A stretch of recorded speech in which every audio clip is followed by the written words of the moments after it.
오늘 말씀을 우리 함께 보도록 하겠습니다. 우리 히브리서 4장 12절에서 13절의 말씀입니다.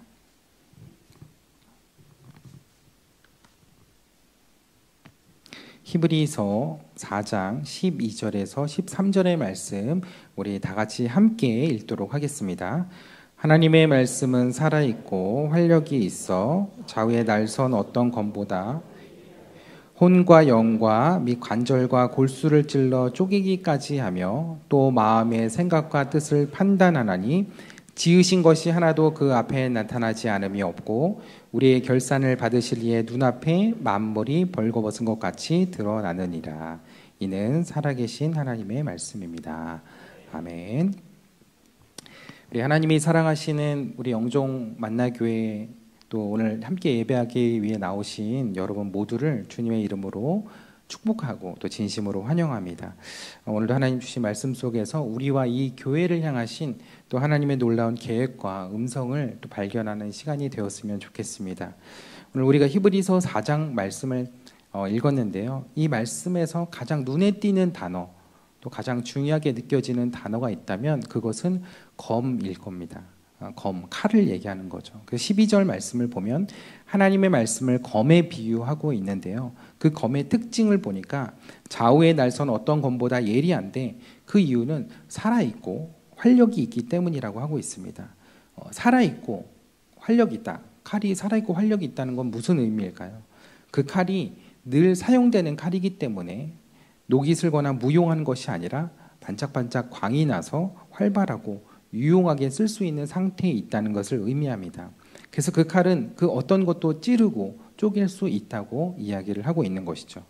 근데 우리가 이 말씀을 바로 이해하고 또 이 말씀을 잘 마음에 담고 가기 위해서는 우리가 늘 말씀을 볼 때 그렇지만 그 말씀을 듣고 보면서 딱 그려지는 그 한 장면이 우리 마음속에 남아야 되는 거예요. 근데 여러분 오늘 이 검에 관한 말씀을 보시면서 어떤 장면이 떠오르시나요? 어떤 장면이 여러분들의 마음속에 남으시나요? 한번 그림을 한번 보여주시겠어요? 혹시 이런 장면을 떠오르셨나요?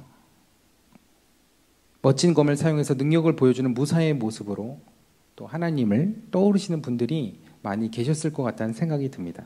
그러나 오늘 4장의 말씀은 우리가 생각하는 그 그림과는 좀 거리가 멉니다. 히브리서의 중심을 이루고 있는 4장에서 10장까지의 이 말씀, 이 배경이 되는 이 장소를 알면 그것은 더 명확해집니다.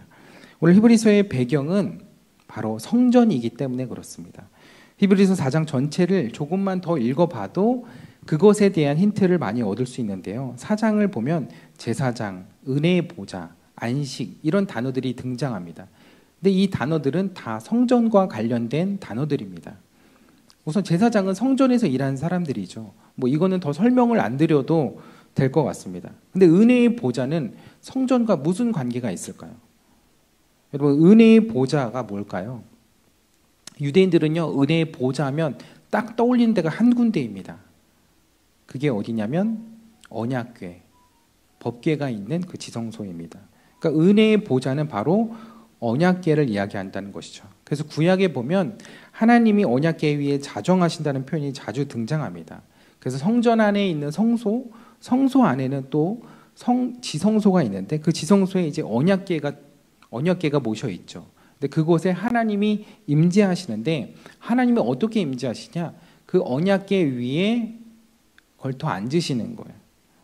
그래서 언약궤에 자정하신다, 즉 앉으신다. 하나님이 임재하실 때 그렇게 그곳에 좌정하신다고 유대인들은 믿었던 겁니다. 이것은 하나님을 의인화해서 표현한 것인데요. 시편 132편 7절의 말씀 보여주시겠어요? 132편 7절에 보면 우리가 그의 계신 곳, 즉 성소에 들어가서 그의 발등상 앞에서 엎드려 예배한다고 했습니다. 그의 발등상이 어디일까요? 하나님이 이 천사의 날개 그 위에 이렇게 엉덩이를 걸쳐 앉으시면 하나님의 발이 어디에 올까요? 법궤 앞에 오겠죠. 그래서 발등상 앞에서 예배한다는 것은 바로 이 지성소에 있는 법궤, 언약궤 앞에서 하나님의 임재 앞에서 예배한다는 것을 이야기하는 것입니다. 그래서 이 언약궤를 하나님의 보좌라고 하는데 왜 하나님의 보좌라고 하지 않고 은혜의 보좌라고 했을까요?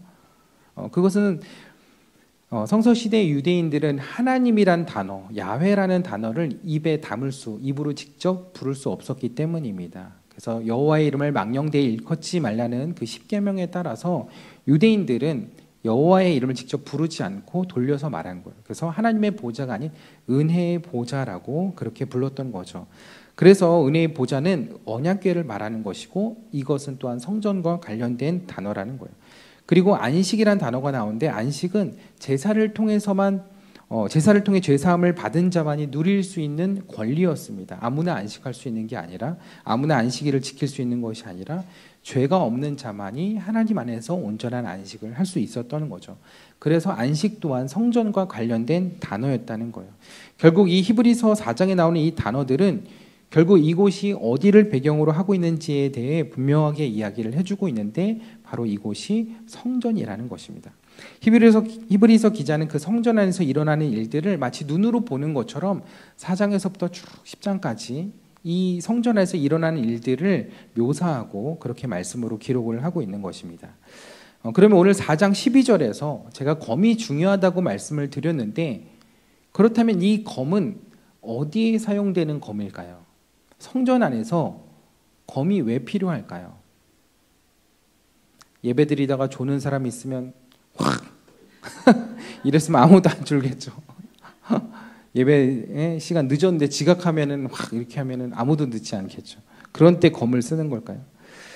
성전 안에서는 검을 쓰는 경우는 두 가지입니다. 하나는 제물로 가져온 동물을 잡을 때고 그리고 나서 그 잡은 동물을 각을 뜰 때입니다.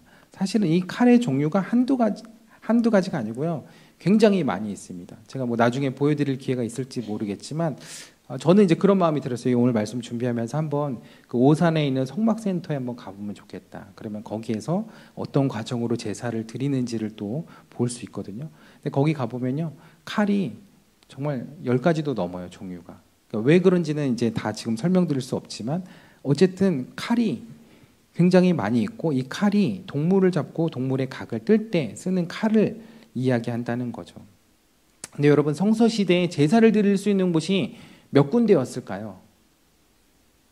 성서시대에 제사를 드릴 수 있는 곳은 오직 한 곳이었습니다. 예루살렘 성전에서만 제사를 드릴 수 있었어요. 예루살렘 성전에서만 동물을 잡아서 희생제사를 드릴 수 있었던 거죠. 그러니까 전국 각지에서 제사를 드리기 위해서 사람들이 다 몰려들었겠죠. 특히 절기 때는 온 전국에 있는 각지에 있는 사람들이 다 동물들을 끌고 와서 제사를 드렸던 것입니다. 구약시대에 다윗이 인구조사를 했는데요. 그때 20세 이상의 전쟁에 나갈 만한 장정들만 100만 명이었습니다. 그렇다면 여인들 그리고 13세 이상이 된 성인된 청소년들 13세 이상만 돼도 다 제사를 드려야 했거든요. 자기가 다 각자 한 사람당 그 제물을 가지고 와서 제사를 드려야 했거든요. 그러면 얼마나 많은 사람들이 성전에 와서 얼마나 많은 동물을 잡고 제사를 드렸는지 조금 이해가 되시죠? 이 제사에는 참 놀라운 이야기들이 많은데요. 뭐 오늘 다 들으면 다 이제 집에 못 가시고 점심 못 드시니까 다음에 들려드리고 어쨌든 하루에도 수많은 제물들의 각을 뜯다 보면 그 칼이 어떻게 됐을까요? 굉장히 무뎌졌겠죠. 그래서 당시의 제사장들은 그 수많은 동물들을 잡는 그 칼이 무뎌지지 않도록 예리하게 잘 들 수 있도록 항상 그리고 수시로 그 칼을 날이 선 상태로 잘 갈아 놓았을 거예요. 근데 오늘 히브리서의 말씀은 그 성전에서 각을 뜨던 그 어떤 양날검 늘 그렇게 시퍼렇게 아주 예리하게 갈려져 있는 그 칼보다도 더 예리하게 그 하나님의 말씀이 서 있다라고 이야기하고 있는 것입니다. 그래서 그 하나님의 말씀이 우리의 심령과 관절과 골수를 찌르면 그 제물의 뼈를 쪼개는 것처럼 우리를 완전히 해체시키고 분리시킬 정도로 수술용 메스보다 강하게 우리를 완전히 해체시킨다는 거예요. 이게 굉장히 어떻게 보면 섬뜩하고 무서운 이야기죠. 아까 우리 권사님이 대표기도 하셨는데 우리를 산 제물이 되도록 이렇게 예배를 드리겠다고 얘기하시는데 우리가 제물로 다 각이 뜨이고 그 날카로운 칼에 이렇게 찔리고 각이 뜨인다는 걸 얘기하는 거죠. 정말 살벌한 이야기처럼 들리는데 마찬가지로 우리도 하나님의 말씀에 검에 찔리고 각이 뜨이면 우리의 모든 것들이 분리가 되는 건데 왜 성전에 제사를 드릴 때 왜 각을 뜨는 것일까요? 그 각을 뜨는 이유는 그 제물에 정한 것과 부정한 것을 분리하기 위함입니다. 정한 동물이어도 그 안에 내장이나 뭐 살이나 이런 부위마다 정한 곳이고 부정한 곳이 있거든요. 그래서 그것들을 분리하는데 정한 것들은 하나님께 드리거나 먹게 되고 부정한 것은 다 태워 없애버리게 됩니다. 마찬가지로 우리도 하나님의 말씀에 검에 찔리고 각이 뜨이면 우리 안에 정하고 부정한 것이 드러나고 걸러지게 된다는 거죠. 그래서 우리가 하나님의 말씀 앞에 서야 우리의 영적인 상태가 조명되고 진단되고 깨끗하게 회복될 수 있다는 것을 이야기하는 것입니다. 아무리 인체를 촬영하는 의료 장비, 기술이 좋아졌다고 해도 몸을 직접 열어보고 확인해 보는 것만큼 정확하게 병을 진단할 수는 없습니다. 그래서 의료 장비를 통해 촬영해서 암이 발견되었다고 하더라도 다시 한번 그 열어보고 암 조직을 떼어내서 조직 검사를 해본 다음에 확진을 하잖아요. 그런 것처럼 말씀의 검에 의해 우리의 심령이 찔리고 해체가 되고 드러나 봐야 우리 안에 죄로 인해 숨겨져 있고 어두워졌던 부분들, 그리고 그것을 가리고 있던 나의 완악한 부분들이 다 드러날 수 있게 되는 것입니다. 겉으로는 아무리 건강해 보이는 사람일지라도요, 그 안에 어떤 질병이 있는지 알 수 없는 것처럼 신앙생활도 그래요. 겉으로는 아주 경건하고 열심히 또 봉사하고 그런 모양을 갖추고 있을지라도 사람이 보지 않는 곳에서는 어떤 생각을 가지고 있고 어떤 행동을 하는지는 알 수 없는 거거든요. 그 속내를 열어봐야 알 수 있는 것처럼 우리 또한 말씀 앞에 서게 될 때, 말씀 앞에 각이 뜨이게 될 때 그 속이 다 드러나게 되는 것입니다. 그래서 오늘 13절 말씀에 그것이 하나님 앞에 벌거벗은 것처럼 다 드러나게 된다고 이야기를 하고 있는 것이죠. 그러나 여러분, 우리가 그 말씀 앞에 드러나는 것을 부끄러워하거나 두려워해서는 안 됩니다. 그 말씀 앞에 온전히 드러나야 우리가 그 말씀 앞에 온전히 진단받고 치유받을 수 있기 때문입니다. 그런데 병이 의심돼도 끝까지 병원을 안 가는 사람이 있죠.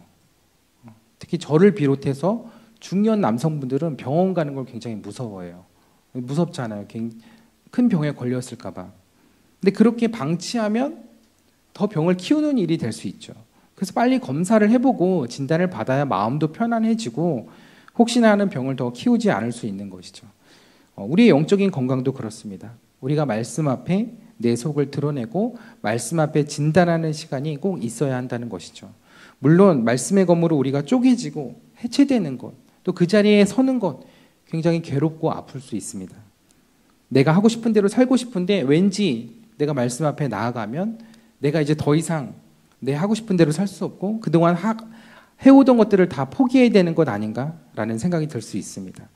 제가 교회 안 나오시는 성도님들에게 이렇게 연락을 드려보면 특히 남자분들은 이렇게 잘 이야기하십니다. 목사님, 아직 제가 준비가 안 된 것 같습니다. 제가 담배도 끊고 술도 끊고 그러고 나서 교회에 가겠습니다. 근데 그 말은요, 제가 몸이 건강해지면 병원에 가겠습니다. 이런 말과 같은 거예요. 건강해지면 뭐하러 굳이 병원에 가겠어요. 내가 결단한 만큼 믿음이 좋아질 때까지 기다렸다가 그때 교회 나간다는 말은 내가 건강해지면 병원에 간다는 그 얘기와 다를 바가 없는 이야기입니다. 근데 여러분, 술, 담배를 제가 한 예로 들었지만 우리 삶에 내 힘으로 안 되는 게 얼마나 많습니까? 내 의지로 끊어지지 않는 것이 얼마나 많아요. 그래서 우리가 연약할수록, 우리가 믿음이 없을수록 오히려 먼저 말씀 앞에 나와 진단받고 처방받아야 하는 것입니다. 그래야 그 말씀이 우리 안에서 살아 역사하시고 우리를 변화시키는 능력의 말씀이 되는 것입니다. 그러므로 여러분, 주저하지 마시고 말씀 앞에 나오시기 바랍니다. 말씀을 듣기 위해 이 자리로 더욱 나오시기 바랍니다. 로마서 10장 17절에 그러므로 믿음은 들음에서 나며 그 들음은 그리스도의 말씀으로 말미암는다고 했습니다. 내 모습이 어떻든 간에 말씀이 들리는 그 자리에 나오기만 하면, 복음이 선포되는 그 자리에 나오기만 하면 하나님의 말씀은 살아있고 능력이 있어서 우리의 영과 혼과 및 골수와 관절을 찔러서라도 우리를 변화시키고 회복시켜 주실 줄 믿습니다. 나이가 50대인 어떤 남자분이 있었습니다. 근데 어느 날 이분이 몸에 이상이 찾아온 거예요. 증상은 호흡을 하기가 힘들고 막 목을 조이는 것 같은 그런 증상이 막 자주 찾아오는 거예요. 식사를 해도 소화가 잘 되지 않고 늘 속은 메스껍고 더부룩하고 그리고 밤에는 밤마다 불면증에 시달리는 그런 증세까지 있었습니다. 이 정도면 정말 뭔가 심각하잖아요. 빨리 병원에 가야 되잖아요. 그래서 병원을 찾아가 진찰을 받았는데 너무나 이상하게도 특별한 이상이 없다는 거예요. 여러분 이게 더 미치는 일이거든요. 증상은 분명한데 병명이 나오지 않으니까 어떤 처방도 받을 수가 없는 거예요. 이게 너무 답답한 거죠. 근데 요즘 현대인들이 생각보다 그런 질환과 질병들을 많이 가지고 있거든요. 근데 병원에서는 뭐라고 하죠? 신경성 질환, 스트레스 질환. 보통 그렇게 이야기를 하죠. 이 남자도 여러 병원을 찾아갔는데 의사들마다 다 그런 이야기들로만 병명을 이야기를 하지 못하고 그렇게만 진단을 하는 거예요. 그러니까 제대로 된 처방을 받을 수 없던 거죠. 그냥 해주는 것이 그냥 우울증약, 신경안정제 이런 거를 해주는 거예요. 그래서 그냥 시간이 지나면 이거 계속 뭐 약만 먹을 수도 없고 그냥 시간이 지나면 좋아지겠거니 하고서는 그냥 버텼는데 오히려 그 병세는 너무나 더 깊어졌습니다. 그래서 결국에는 다니고 있던 회사도 휴직을 해야만 했습니다. 사실 이 남자는 대기업에 잘 나가는 아주 중요한 간부였는데 아무 문제 없을 것 같던 그의 인생 가운데 뜻하지 않은 그 복병을 만나게 되었던 것입니다. 직장에 그렇게 휴직서를 냈지만 가족들에게는 말도 못하고 출근하는 척하면서 공원이나 카페 이런 데서 시간을 보내고 그러고 집으로 들어가는 그런 매일매일의 또 고통스럽고 힘든 하루하루를 보내게 되었습니다. 그러던 중에 어느 날 지인을 통해서 교회를 다니는 정신과 의사가 운영하는 좋은 병원이 있다는 이야기를 듣게 되고 마지막으로 지푸라기라도 잡는 심정으로 그 병원을 찾아가게 됩니다. 그래서 진찰을 이제 받아보게 되는데 그 소개받은 의사가 기대했던 것과는 달리 굉장히 좀 연륜이 있고 경험이 있는 그런 어떤 교수님 같은 분일 줄 알았는데 아주 젊은 의사였습니다. 하지만 그럼에도 얼굴이 굉장히 평안해 보이고 진실돼 보이고 깊이가 있어 보이는 사람이었어요. 그래서 이 남자가 자기도 모르게 자기의 병에 대해서 이야기하기보다는 자신의 신세에 대해서 자기도 모르게 계속 늘어놓게 되었던 거예요. 근데 그럼에도 그 젊은 의사는 친절하게도 끝까지 그 이야기를 다 잘 들어주었습니다. 그리고 이야기가 끝났을 때쯤 이 젊은 의사는 확신이 있는 표정으로 그렇게 이야기를 했습니다. 선생님, 잘 오신 것 같습니다. 제가 선생님에게 잘 맞는 처방전을 써드릴 수 있을 것 같습니다. 그러더니 이 의사가 조용히 처방전을 이렇게 쓴 다음에 이렇게 서류 봉투에 이렇게 넣어주는 겁니다.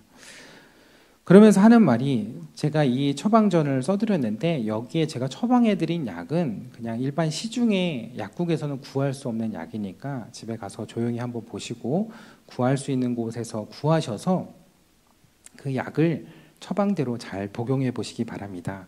그렇게 이야기를 했습니다. 집으로 돌아온 이 남자가 아직 자기 문제를 뭐 가족들에게 오픈도 하지 않았으니까 병원에 갔다는 것도 모르는 가족들이 다 잠이 들 때까지 기다렸다가 그 소중한 처방전을 아무도 안 볼 때 조용히 이렇게 열어보게 된 겁니다.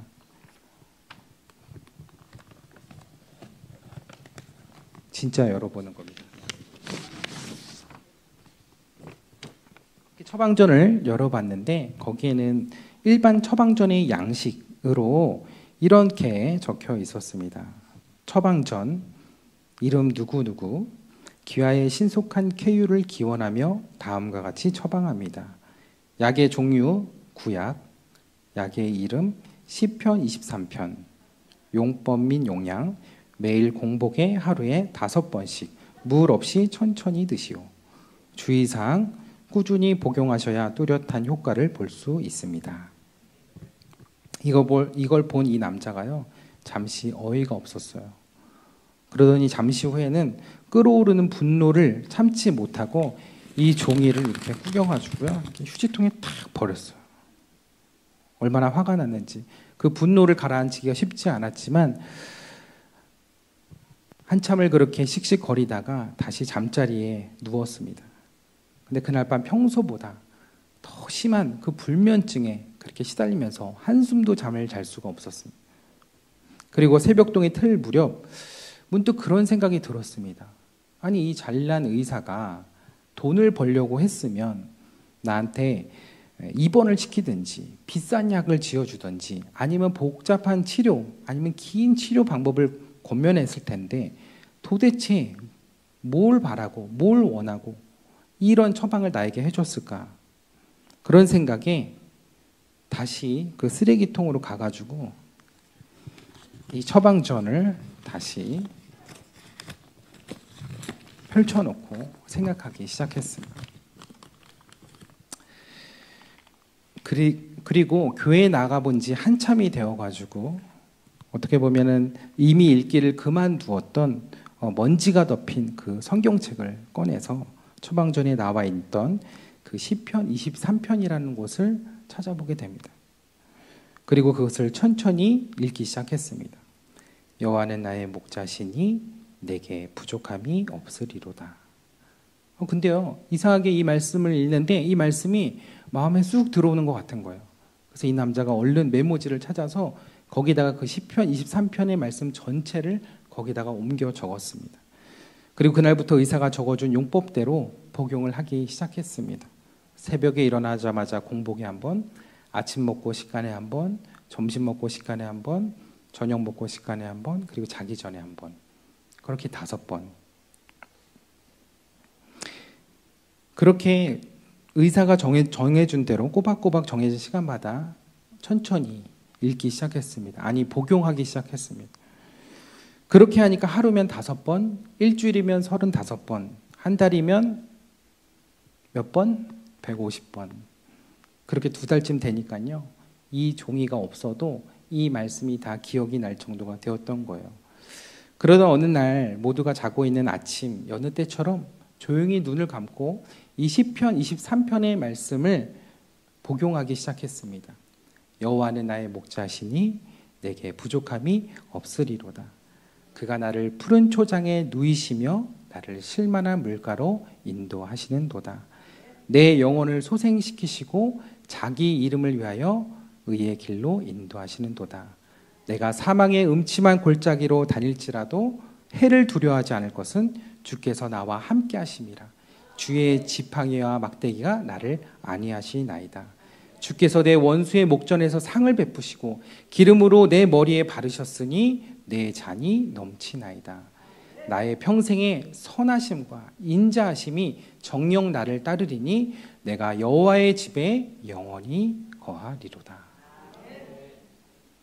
평소처럼 이렇게 이 말씀을 중얼거리며 되뇌었는데요, 그날은 이상하게도 그동안 느낄 수 없었던 특별한 감정이 조금씩 차오르기 시작하더니 정말 마음에 있었던, 정말 무너지지 않을 것 같던 너무나 단단하고 흉물스러운 콘크리트 건물 같은 그 마음에 금이 가기 시작하고 무너지는 것 같은 느낌이 드는 것이었습니다. 그러면서 그 시커멓고 커다란 것이 한 번에 우르르 무너지면서 이 남자가 그 자리에 무릎을 꿇게 됩니다. 그리고 그 나이 먹도록 정말 누구 앞에서 눈물 한번 보이지 않았던 냉정한 사람이었는데 그 마음의 그 커다란 울림과 그 진동 앞에 그 남자는 정말 어린아이처럼 방바닥에 주저앉아서 흐느껴 울기 시작했습니다. 그리고 잠시 후에는 정말 엉엉 통곡하면서 울었어요. 그렇게 한참을 울고 났는데 정말 살아오면서 한 번도 느끼지 못했던 너무나도 따뜻한 빛이 자신을 감싸는 듯한 느낌을 받은 거예요. 그 아침의 햇살이 그렇게 따뜻하다는 것을 처음 느끼게 되었어요. 그건 마치 어린 시절 따뜻하게 안아주시는 엄마의 품과도 같았습니다. 그때 이 남자가 깨닫게 됩니다. 자신의 인생의 불행은 돈이 없거나 혹은 질병이 생겼거나 혹은 가정의 불화에서 시작된 것이 아니라 바로 이 시편 23편에 우리의 인생의 목자 되신 그 하나님을 모르고 그 하나님 없이도 마치 부족함 없이 살아갔던 것, 내가 누구인지도 모르고 나 스스로를 믿고 내 능력을 의지해서 하나님 없이 씩씩하게 살아보려고 했던 것, 그것이 자신의 인생의 불행의 원인이었고 그것이 자신의 인생을 병들게 만들었다는 것을 알게 되었습니다. 그리고 그 젊은 의사가 내려준 그 처방이 자신을 너무나 잘 진단해 주었을 뿐만 아니라 그것을 복용하면서 말씀이 자신의 모든 것을 드러내게 하고 치유까지 해주었다는 것을 알게 되었습니다. 사랑하는 여러분, 여러분의 삶에 무거운 짐이 있으신가요? 누구에게도 말할 수 없는 염려와 걱정거리가 있으신가요?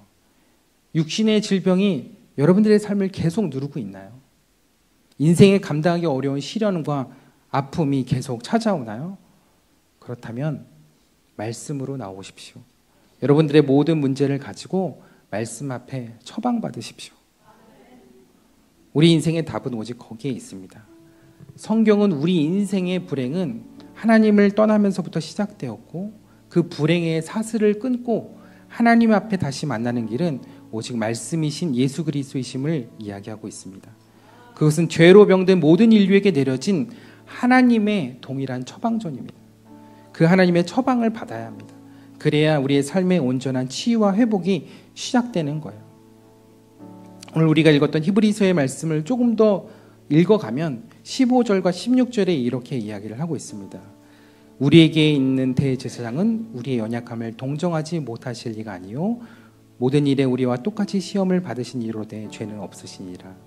그러므로 우리는 긍휼하심을 받고 때를 따라 돕는 은혜를 얻기 위하여 은혜의 보좌 앞에 담대히 나아갈 것이니라.